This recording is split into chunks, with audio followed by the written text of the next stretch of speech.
Hello everybody and welcome to the movies that I watched this month. I'm hoping to make this a regular series on the channel where I'll go over what I saw in the month just gone and give my thoughts. Now, just to clarify, these aren't full in-depth reviews or anything, just basic thoughts and first impressions, because otherwise this video will be hours long.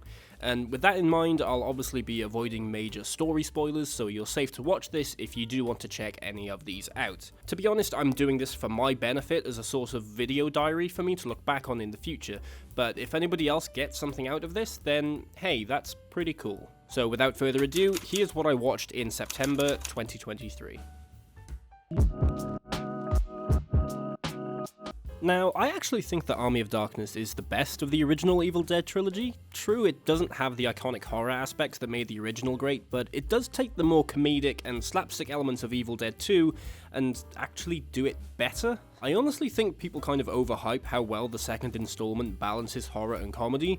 I don't think it's particularly funny or scary, but Army of Darkness doesn't even try to do that. Instead, it embraces action and comedy, which results in a film that actually understands its own tone and then delivers on it. In this one, I think the gags are better, the characters, while still simplistic, are more fleshed out, and Bruce Campbell is still clearly giving his all in this. I do think the switch in tone to a more light-hearted affair does cause the Deadites to lose some of their initial punch as menacing, near-immortal entities, but considering the series' original timeline ends here, and they didn't make an Evil Dead 4, I'm okay with it wrapping up in this way.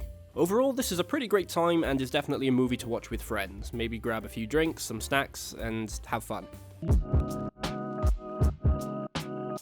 This just didn't work. I'm currently making my way through the Resident Evil movies with some friends, and I remember having a feeling after watching the first one that I knew what the sequels were going to be. And now I can safely say that after 2 films of delaying the inevitable, this one finally did it. This is a film that had no punch, no joy, no heart, and no soul.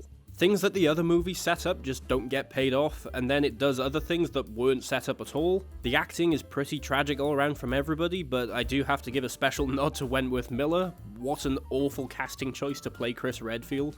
He very obviously lacks the physique and the charisma to play that part, and instead falls back on his tried and tested Michael Schofield persona to get through the movie. In fact, he's even introduced in a jail cell because he's been made a prisoner. It felt like someone's fanfiction of what if Prison Break had zombies. The increase in budget from the last one is unmissable given the complete over-reliance on bad CGI to bring any action sequence to life here. This sort of peaks in the final showdown because at this point all these characters have died in some way like 3 times, so we're just watching a bunch of invincible people fighting in a complete mess of digital effects. These moments don't have any punch or consequences, but let's be honest, even if they were, the next film would probably retcon them anyway. I think a lot of filmmakers subscribe to the philosophy that their work should make you feel instead of understand, but very few of them manage to pull it off successfully. Loads of films try to do this, but as hard as I try not to, I often want those answers, and being deprived of them kind of makes me bitter towards the project as a whole. Ingmar Bergman's persona is one of the very few to actually craft an experience that is felt internally as opposed to observed externally. The film follows a nurse assigned to care for a young actress who, for some reason, will no longer speak, and as the two spend more time together, their personalities become indistinguishable. In broad terms, I suppose you could say it's a film about duality, but where you go after that is entirely a personal and subjective experience. There are images of burning film throughout and a camera crew at the end which point towards it being a meta take on the art of filmmaking in general, but the more delicate character drama leans further into the idea of buried truths and exploring one's own psyche. Taking the title literally, the 2 women could indeed be personas, but in what way? Is one of them real and the other a mask that they wear? If so, which one is which? Are they both real but hiding behind their own personas that they display to the outside world? There are endless theories on where you could take personas' meaning, but there's always a sequence or a visual that seems to nullify them in some way. Because like I said, it's designed to be felt, not understood. I suppose you could say this about every movie ever made, but Persona is entirely a subjective experience where how much you enjoy or get out of it comes from how far you're willing to go into your own psyche. I definitely recommend you check this one out if you like more artsy movies or digging deep into human psychology. Once again, Ari Aster uses film as an outlet to vent his mommy issues and fear of head trauma. now on his third feature-length film, has to finally try to deviate from horror and instead focus on making an adventure/comedy. I'm not entirely sure what this says about my sensibilities, but while the adventure aspect is definitely there, I didn't think it was all that funny, but actually looped around into becoming horror again. Don't get me wrong, it's hardly framed in the same dark, haunting way as Hereditary, but it does slowly reveal itself as a journey envisioned by an incredibly anxious man who's developed a complex of trying not to disappoint anyone. I think trauma is a major player in this movie and shows how family can inadvertently pass it down through the generations. Loads of things that happen in this film are left ambiguous as to what's actually there, and what is simply Beau's fear and anxiety distorting the reality around him. Joaquin Phoenix is amazing in this, and he does a fantastic job of conveying a soul that is too pure and innocent for the world that he finds himself in. He truly captures the essence of having a young boy in a grown man's body, and during certain sequences, he really made me want to cry. Bravo, sir.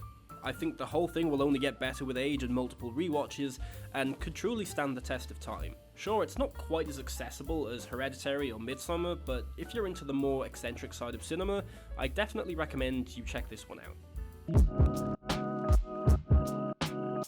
So my hot take is that I actually think this is better than The Godfather. I think it's probably my favourite gangster movie and Scorsese's best film. The whole project just works, from the choice of licensed music, the acting all round, and just the general portrayal of that world. No one here is forced into the life, there's no familial obligation to continue a legacy. They do it because they love the lifestyle. The film actively glorifies it for the first hour or so, not because it thinks it's cool, but because it wants us to understand why some people are tempted by it. The characters in the movie describe it as cutting corners to pay for the lifestyle that they want, and in the end, they don't even really see it as crime anymore.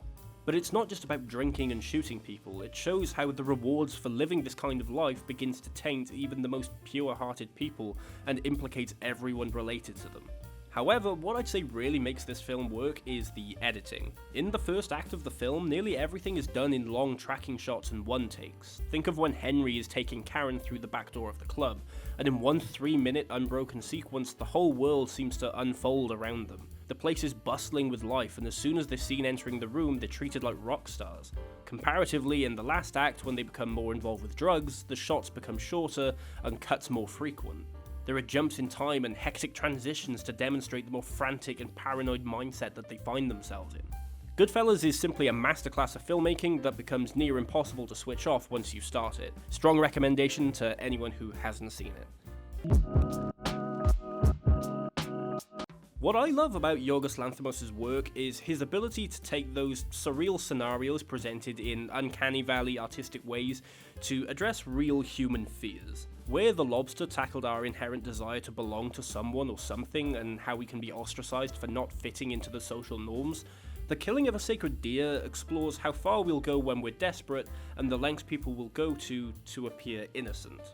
It's about a surgeon named Stephen and his relationship with a young boy who starts to insert himself into the man's life and family in increasingly sinister ways. The movie's opening shot is that of Stephen performing a heart surgery that will go on to become pretty important later, but one of the first things we see is him throwing away his dirty gloves. We literally watch him wash the blood off his hands, essentially avoiding responsibility and saying, "My hands are clean." Whether or not this film works actually hinges on the character of Martin, played by Barry Keoghan. He's such a bizarre little freak that always has you thinking he might be misunderstood, but still manages to keep you on edge throughout. When he speaks, he talks in an innocent and unassuming voice, yet he always seems to have the authority in the conversation. The combination of writing, acting, directing, and editing make this whole thing work so well and just can't be understated. I think the film is a fascinating view on humanity and our predictable ways of avoiding retribution. We've seen a lot of films try to tackle similar themes, where someone goes on a killing spree or struggles with their thoughts internally, but The Killing of a Sacred Deer dares to ask the question, what if the man playing God for a living has to justify himself to a boy who chooses to play devil? What can I say, man? It's Shrek 2. It's one of the best sequels ever made.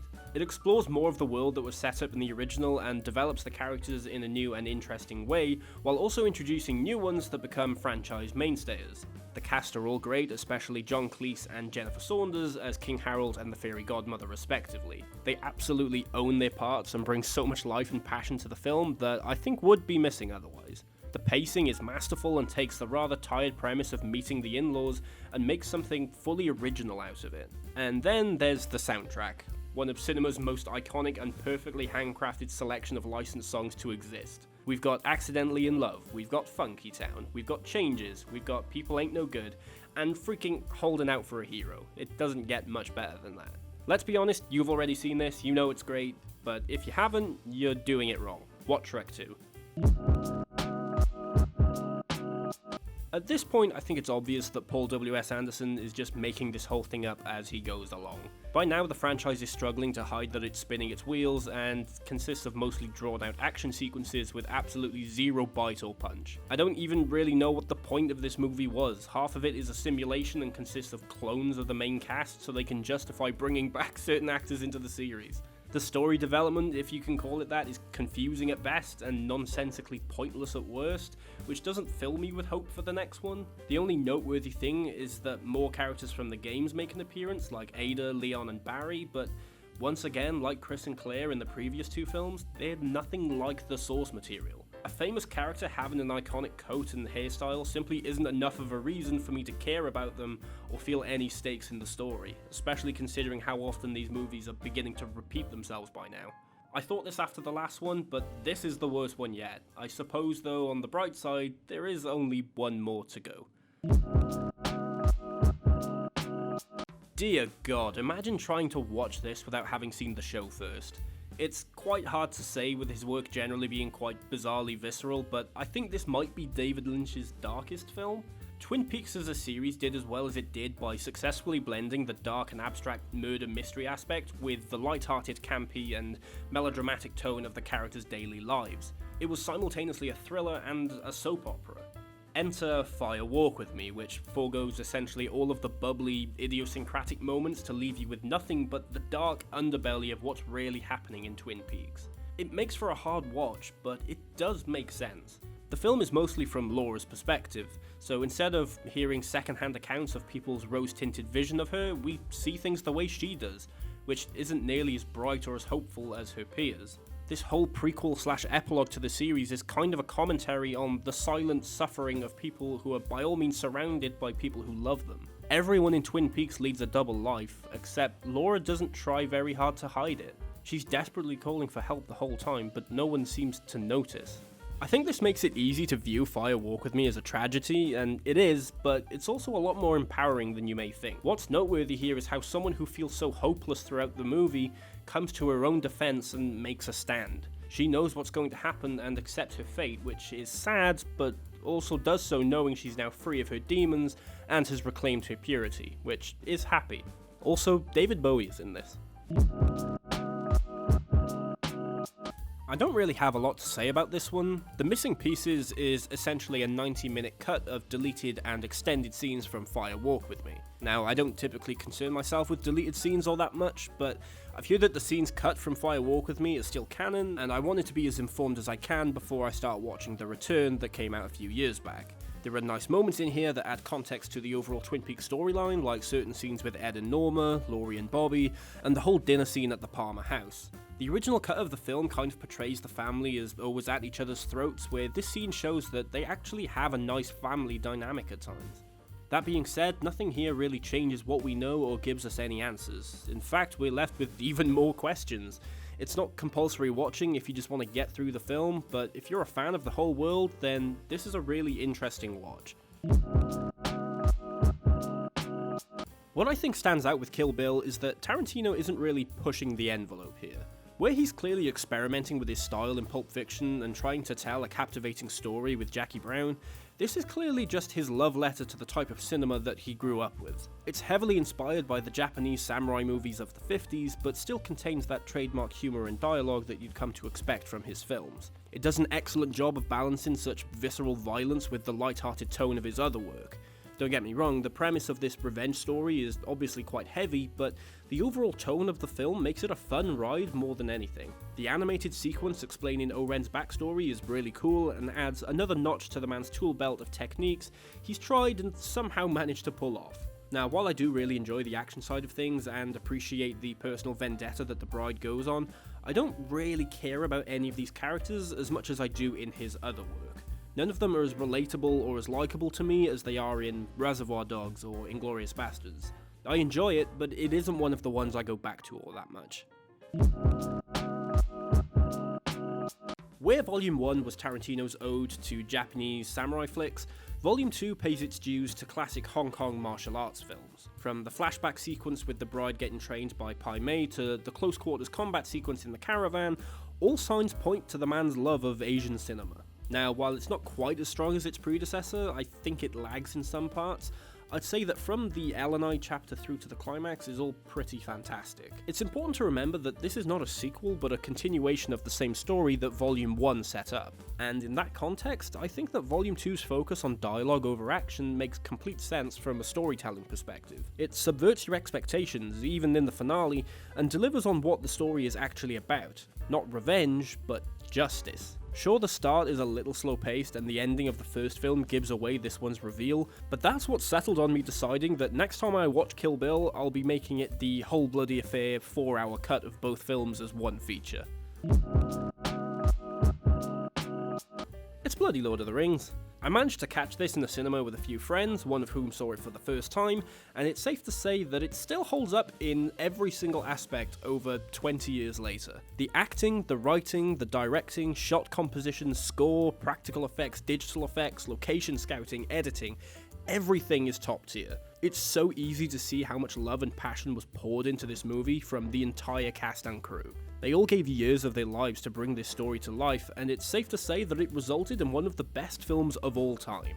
The characters are so endearing and the world is so richly detailed that the runtime goes by in a flash, which reminds me that the version we watched was the extended cut, which I love for the added details and small character moments, but I do actually think that theatrical cut is better. It sucks that you lose some scenes like Galadriel giving the Fellowship their gifts, but the overall pacing and editing is far tighter in the original version. But in all honesty, you can't go wrong with either. This is a film that I've consistently found myself sticking on over the years as background noise, but every time I get caught up in watching the whole thing all over again.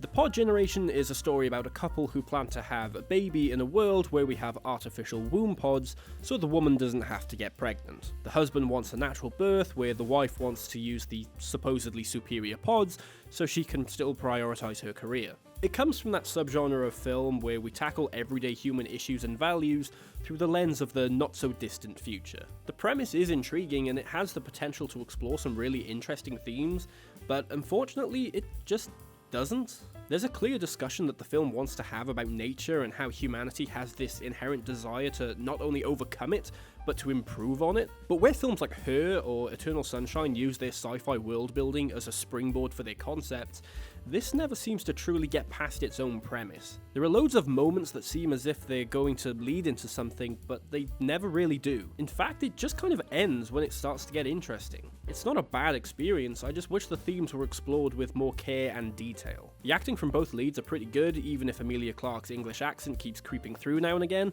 The directing and editing is simplistic, so works quite well to parallel the minimalist, sterile environment of the womb center. I don't have much else to say.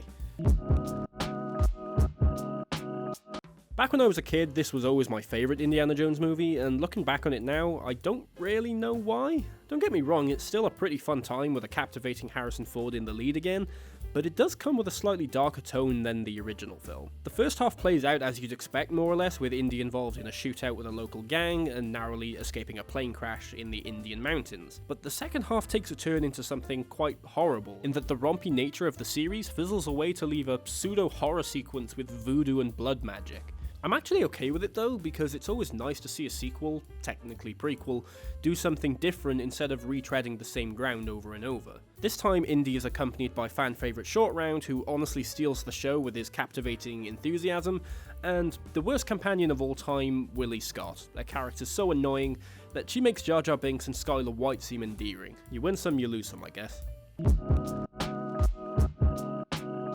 To be honest, I've never really been a fan of war films. They're always like 3 hours long without it being completely necessary, and never really do anything new for the genre. They just retread old ground and seem to be made purely for Oscar bait reasons. Paths of Glory, though, is, for my money, the best anti-war film ever made. It gets across its message in a very tight 1 hour and 26 minutes, and never falters in its plight to condemn its subject matter instead of accidentally glorifying it. Fighting never looks fun here. It doesn't look cool or dignified. In fact, it all looks rather pointless. There's only one sequence with actual fighting in it, the rest follows the French politics surrounding the skirmish, and is all the better for it. The film's thesis seems to be how war corrupts people into acting in ways that don't particularly lay in line with who they are. People are pressured into following orders and then have to defend that decision and pass down instruction from man to man, with each layer of the hierarchy repeating the notions of the one before it. After all, if you don't, then you face the same consequences as the chosen soldiers here, a court-martial for cowardice, a process that is unfairly rigged against you, with each commanding officer seemingly hell-bent on enforcing the rule, guilty until proven innocent. It's a terrifying depiction of not just the deadly consequences of war, but how it can corrupt your very soul. It's nice to see Hollywood invest in some adult comedies again, but it's a shame that they still haven't learned the lesson of don't spoil all the best moments in the trailer. If you've gone to see anything in cinema this year, then you've probably seen the previews for this movie, and so have basically already seen it. Despite some decent performances from the cast, I have to admit that I didn't find it all that funny. I know others did, but like I said, with the trailer having given away its best moments, there wasn't anything left in the tank to surprise me. It is a shame because other than the lack of laugh-out-loud moments for me, it was quite watchable. Sure, it wasn't the most humorous comedy I've ever seen, but it was fun enough to carry me through. There were some arguably superficial scenes that caused me to roll my eyes, like how Maddie earns the best part of $18,000 in a few days from Ubering in a shitty old Buick. But I think the way it wraps everything up in the end is a nice, mature way to close out the story. I can happily say I was invested, if not all that amused. Maybe this was just destined to be a drama instead of a comedy, but hey, I guess that's subjective. I don't really know what I can say about this that hasn't been said before. It's a classic. The animation throughout this whole thing is beautiful, especially the opening sequence recounting the Beast's backstory. The songs are all great and not only serve to be a fun time at the movies, but each have a purpose in revealing information to the viewer in a clear, concise, and mainly entertaining way. However, despite being a crowning achievement for Disney in the early 90s, this isn't my favourite Renaissance-era film. I'm sure some people would say it's nitpicky of me, but I wish we spent less time with Gaston and his crony, and more time fleshing out the relationship between Belle and the Beast. It's good as is, don't get me wrong, but I'd have liked for the story to focus more on this, and have it take a little longer for them to grow attached to each other. But petty criticisms aside, it's still a super fresh story with lovable characters, and gorgeous hand-drawn animation that remains captivating to this day. It only makes me wish that the House of Mouse did more things like this these days, instead of repeating the stale formula that they seem to have developed over the last 10 years or so. So, a week after watching Fellowship, I saw Two Towers in the cinema, and wow, what a movie. Because the first film got all of the exposition out of the way, this one allows itself to have a bit more fun with its characters and action sequences. That's not to say though that it falters in developing them. We learn more about established players like Frodo, Sam and Aragorn, whilst introducing new fan favourites like Theoden, Éomer, Faramir and, of course, Gollum. Andy Serkis is incredible in this and clearly gives the role his all in a very physical performance that is backed up by really impressive CGI for the time that does still hold up today. Once again, I saw the extended cut, but this time I actually think that this version is the better one. All of the added moments are great for balancing tone and fleshing out characters just a little bit more, but never seem to poorly affect the flow of the film. I will say that it doesn't quite match up to the world-building aspects of Fellowship, but then again, it was never really going to. It's not something that The Two Towers does poorly per se, it's just that that section of the story is over now, so we have to make room for other things.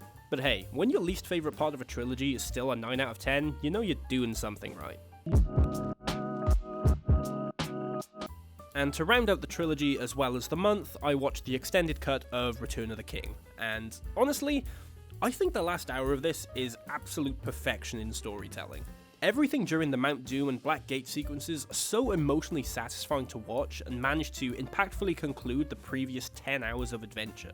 I know a lot of people gripe on about the multiple endings thing, but I've never personally found it to be an issue. I think when you've dedicated this much of your life to a story, spending 30 minutes to tie up all the loose ends is absolutely justified. I think the Battle of Pelennor Fields is maybe slightly drawn out and could have trimmed a little fat, but that's more than made up for with the Shelob sequence. It not only works as a horror moment from Frodo's perspective, but it also serves as Sam's time to prove himself to be arguably the true hero of the story. Once again, Howard Shore's score is absolutely fantastic, with The Grey Havens being a gorgeously beautiful piece of music that I genuinely listen to in the car quite a lot. Wow, what a way to end such an expertly crafted adventure. And that's what I watched this month. Like I said at the beginning, I'm doing this for my own benefit so I can look back in the future to see what I was watching and my initial thoughts, but if you were able to get something out of this and feel up to it, let me know what you watched this month. What do you think of the movies I saw? Pop them down in the comments and I'll check them out when I can. I just want to say sorry if my voice was quite hard to listen to in this because I am just coming out of a cold, so I'm still a little bunged up, but I tried my best to just get through this as best as I could. Anyway, thank you all very much for watching, and I'll see you next time. Bye bye.